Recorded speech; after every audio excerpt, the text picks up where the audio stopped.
Hello guys, welcome back to my another video. अनि आज चाहिँ म जाँदैछु, आज चाहिँ म फाल्टै ठाउँ जाँदैछु। पहिलोचोटि कहाँ जाँदैछु भने सुवन जाँदैछु। सुवनमा साथीलाई भेट्नुपर्ने छ। म सँगै पढेको, स्कुल पनि सँगै पढेको अनि ल्याङ्ग्वेज पनि सँगै पढेको। तर त्यो मभन्दा 1 वर्ष अगाडि आएको। त्यो चाहिँ सुवनतिर छ, सुवनको नजिक। अनि त्यो पनि सुवन आउँछ, म यहाँबाट जान्छु। अब अहिले चाहिँ बस पर्खिरहेको, यो बस स्ट्यान्ड हो। अनि बसबाट चढेर मेरो 7:10 को ट्रेन छ, ट्रेन स्टेसनमा जाने हो। अनि ट्रेन स्टेसनबाट सर खास भन्नुपर्दा ट्रेन चढेको पहिल्यै भन्दा नि हुन्छ। अस्ति नै 10 मिनट जस्तोको बाटोमा ट्रेन चढेको थियो। अब झन्डै 2 घन्टा जस्तोको बाटोमा चाहिँ पहिलोचोटि चढ्नु लागेको ल। ल अहिले चाहिँ हामीहरू बसमा छौँ। बसमा हल्ला गर्नु पाइँदैन, फेरि तातो छ यहाँ चाहिँ, उताबाट तातो हानिरहेछ होइन। अनि वाइफाई पनि फ्री वाइफाई छ, त्यही भएर मस्त चलाइरहेको छु। अब फेरि अर्को मोबाइलमा चाहिँ चार्ज नभएरि लास्टै गाह्रो परिरहेछ, किनकि सिम त्यहीँ छ, वाइफाई भएन भने फेरि गाह्रो हुन्छ। तर यहाँनिर चाहिँ बसमा पनि वाइफाई फ्री हुन्छ। ट्रेन जहाँ पनि बस पार्कमा पनि फ्री हो, बस स्टेसनमा पनि फ्री हो, ट्रेन स्टेसनमा पनि फ्री हो। नेपालको जस्तो छैन क्या, त्यही भएर ढुक्क छ म। अनि अब ट्रेन स्टेसन पुगेपछि फेरि भिडियो गर्छु। यता ओर्लिसक्यौँ हामीहरू। कहाँनेरि भने स्टेसन चाहिँ हाम्रो चाहिँ यतापट्टि छ, तर के भन्छ ऊ त्यो हो होइन। अनि तलबाट जाउँ, हाम्रो बस चाहिँ यहाँनिर रोक्छ, त्यही भएर त्यहाँबाट अब हल्का हिँड्नुपर्छ, धेरै त पर्दैन।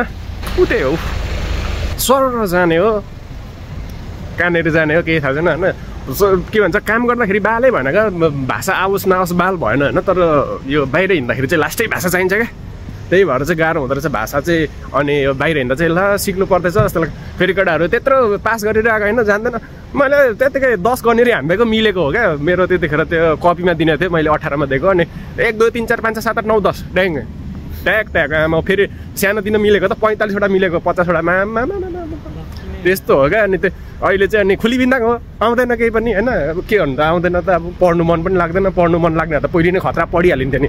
त्यही पनि 5 वर्ष पर्खिँदाखेरि त अलिअलि पढेको, त्यो पनि खुलितै, सबै खुलितै। अन्त अहिले त खुलितै।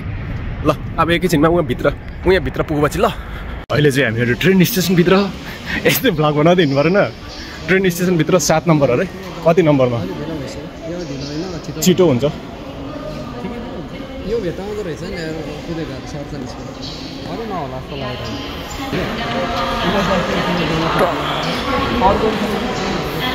अहिले चाहिँ यहाँ हामी पर्खिरहेको छौँ ट्रेनलाई। ट्रेन 7:10 को छ, 7:10 हुनु लाग्यो। अर्को मेरो चाहिँ यो हो, आउँदैछ, कता आउँदैछ थाहा छैन। के हो दाजु, किन भ्याएको यति नै हो। अब म ट्रेन चढ्छु, ट्रेनमा अब भिडियो गर्नु पाइँदैन। एकैचोटि 3 घन्टा पछि, 3 घन्टा लाग्ने रहेछ, 3 घन्टा पछि ल। म चाहिँ आइपुगिसकेँ 3 घन्टासम्म। कुद्नु चाहिँ के भन्छ बुलेटको रफ्तारमा कुदिरहन्छ, तर जाकुदी चुप लाग्ने मासले कस्तो। म चाहिँ अहिले आइसकिसकेको छु सुवन। अनि यसलाई पनि भेटिसकेँ। यो यता हेर, फेरि आइज भ्लगमा। यो त बुढो भएछ यार, म त जस्तो त्यस्तै छु।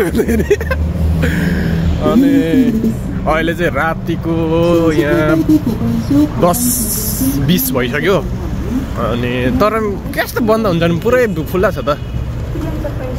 तर कता के हो यसलाई पनि थाहा छैन, यसको पनि ठाउँ होइन नि त यो। यसलाई मैले जबरजस्ती यहाँ बोलाएको, अनि यहाँनिर भेट्ने, अनि भोलि के गर्ने थाहा छैन। अहिलेलाई चाहिँ यति नै, एकछिनबाट ल। यो चाहिँ ठ्याक्कै यो साथीको स्पोन्सर हो, यसको स्पोन्सर हो। यो नान, के करी, चिकन करी, अलिकति सलाद। नेपाली रेस्टुरेन्टमा छौँ, कति आउँछ थाहा छैन। मेट्रोमा पनि चढिएको के अरे, म कसम जिन्दगीमा पहिलोचोटि हेर्छु ल। तर यहाँनिर चाहिँ राम्रो छैन, के भन्नु यार यिनीहरूलाई। आमा भित्र छिरेको, म त माथि आकाश र मेरो जुत्ता मात्रै हेर्नु पऱ्यो नि। अब अन्डरमा हेर्नु भने नि गाह्रो होइन, अन्डरमा हेर्नु पनि पाइँदैन। Hello good morning guys. म अहिले चाहिँ भिडियोहरू गर्नु पाइनँ, किनकि राति त्यस्तो राम्रो भिडियो पनि आएन। अहिले चाहिँ म कहाँ छु भने साथीको रुममा छु। साथीको रुममा नित्र बनाउने पल्लोपट्टि कोरियन छ, वाक्कै छ। अनि हामीहरू के खानु लागेको छु भने यही हो मेरो साथी चाहिँ। फेरि केटाहरू सबैले केटी भेट्नु गयो भन्दा ल होइन नि ल, म सोच्छु मान्छे हो त्यस्तो गर्दिनँ होइन। म यहाँ भेट्नको अनि केही पो देखिँदैन। यो के को फोटो ठ्याक्कै यही छ हो हाम्रो उयोमा पनि यो नस्पति हो हाम्रो त किम्बु हो यति नै हो अनि अब चाहिँ हामीहरू बाहिर निस्किन्छौँ हिजो ब्लगै गर्न यहाँ नि चिया चिया त उयो बनाउँदा हुन्थ्यो त दुध चिया कडा भयो होइन उयो घाँटी दुखेकोमा झन् दुध चियाले लास्टै गर्छौ सब तँ नखाने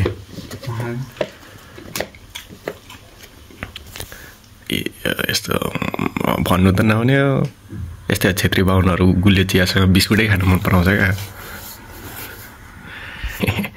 यो चाहिँ मेरो साथी हो यो फेरि खतरा लास्टै खतरा हो पहिले हामी एसएलसीमा हाम्रो स्कुलबाट 6 जना पास भएको थियो 6 जनामा यो पनि थियो क्या 52 जनामा 6 जना पास भएको यो पनि हो 6 जनामा पर्ने ज्याँटा के गर्छस् त म फेल भएको कोरियामै छु तँ पनि कोरियामै छस्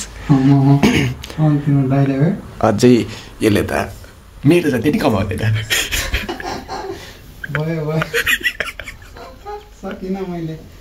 देखिस् यिनीहरू चाहिँ लास्टै खतम क्या स्कुलमा नि हामीसँग हिँड्थ्यो बस्नु पनि लास्टमा हामीसँगै बस्ने घरमा गएर पढ्दैछ ज्याठा कसरी पास भयो त नत्र भने नि त्यस्तो होमवर्कहरू पनि केही गर्दैन थियो यसले कहिले गरेको हुँदैन थियो कि पढ्थेस् घर गएर भन्दा लास्ट महिना मात्रै पढ्ने क्या म हुनु त कोरियनको इक्जाम दिँदाखेरि नि यो अगाडि चाहिँ लड्डु हो मलाई सोधिन्थ्यो आँटाले त अनि पछि त पास गरिदिएर तर मैले नि पास गरेँ गर्नु त तर मैले छोडेर यसले चाहिँ आफैले गरेर हो होइन त्यस्तो छ साथीहरू अब हामीहरू निस्किन्छु मलाई फेरि अब ओछ्यानमा बसिरहेको त निन्द्रा लाग्दो रहेछ होइन गाह्रो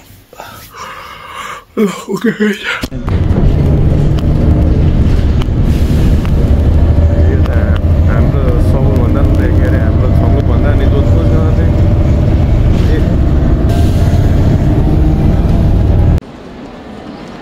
ल केटाहरूले मलाई कहीँ पनि निस्किँदैन कुवाको भ्याएको त हान्दैन देख्यो म कहाँ छु आज मोबाइल प्याट्राक्क झर्ने खत्ता हुन्छ फेरि ल यहाँ छु ल यो चाहिँ सुवन हो कहीँ पनि होइन हुनु त सुवन चाहिँ आएको छु होइन आज धेरै पछि हिजो हिँड्यो कि हिजै 4-5 घन्टा त ट्रेनमै हिँड्यो अनि आज पनि त्यही भइरहेछ केही छैन मजा आइरहेछ तर भोकले चाहिँ क्यु भइरहेको थियो केही छैन ठिक छ गाइज डुलिएर आइसकेको छु अनि फेरि बेलुकाको ड्युटी चाहिँ 1 राउन्ड हान्नुपर्छ गयो अरे होइन अब लाग्दैको यति नै हो भिडियो चाहिँ रमाइलो भयो तर मैले धेरै भिडियोहरू चाहिँ गर्नु पाइनँ उता अब बाहिरतिर डुल्नु गयो भने अर्कोचोटि चाहिँ पक्का फेरि जाने हो केटाहरूसँग भेट्नुको लागि अनि फेरि पनि हाल्छु है त ल भर्नी चाहिँ म डुलेको हाल्छु पक्का